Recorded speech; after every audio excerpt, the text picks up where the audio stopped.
اعوذ باللہ من الشیطان الرجیم پناہ مانگتا ہوں میں اللہ کی شیطان مردود سے۔ بسم اللہ الرحمن الرحیم شروع اللہ کا نام لے کر جو بڑا مہربان نہایت رحم والا ہے۔ لم يكن الذين كفروا من أهل الكتاب والمشركين منفكين حتى تأتيهم البينة۔ جو لوگ کافر ہیں یعنی اہل کتاب اور مشرک وہ کفر سے باز رہنے والے نہ تھے یہاں تک کہ ان کے پاس کھلی دلیل آ جائے۔ رسول من اللہ يتلو صحفا مطہرہ، یعنی اللہ کا ایک پیغمبر جو پاک اوراق پڑھ کر سناتا ہے، فیہا کتب قیمہ، جن میں مستحکم آیتیں لکھی ہوئی ہیں۔ وما تفرق الذین اوتوا الكتاب الا من بعد ما جاءتهم البینہ، اور اہل کتاب جو فرقوں میں بٹے ہیں تو دلیل واضح کے آنے کے بعد ہی بٹے ہیں۔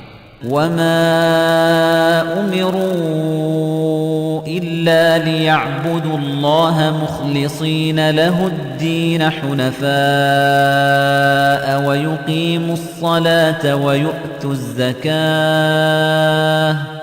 وذلك دين القيمة۔ حالانکہ ان کو حکم تو یہی ہوا تھا کہ اللہ کی عبادت کریں، اطاعت کو اسی کے لیے خالص کرتے ہوئے یکسو ہو کر، اور نماز قائم کریں اور زکوٰۃ دیں، اور یہی مضبوط اصولوں والا دین ہے۔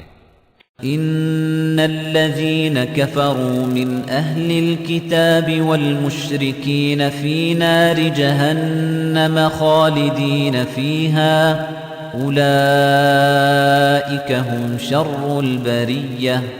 جو لوگ کافر ہیں یعنی اہل کتاب اور مشرک وہ دوزخ کی آگ میں پڑیں گے اور ہمیشہ اسی میں رہیں گے، یہ لوگ سب مخلوق سے زیادہ برے ہیں۔ ان الذين آمنوا وعملوا الصالحات اولئك هم خير البرية۔ بے شک جو لوگ ایمان لائے اور نیک عمل کرتے رہے وہ تمام خلقت سے بہتر ہیں۔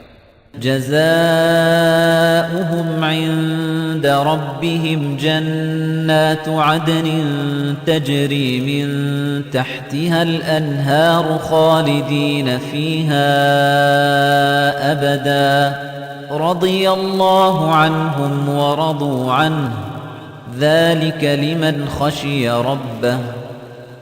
ان کا صلہ ان کے پروردگار کے ہاں ہمیشہ رہنے کے باغ ہیں جن کے نیچے نہریں بہ رہی ہیں، ہمیشہ ہمیشہ ان میں رہیں گے، اللہ ان سے خوش اور وہ اس سے خوش۔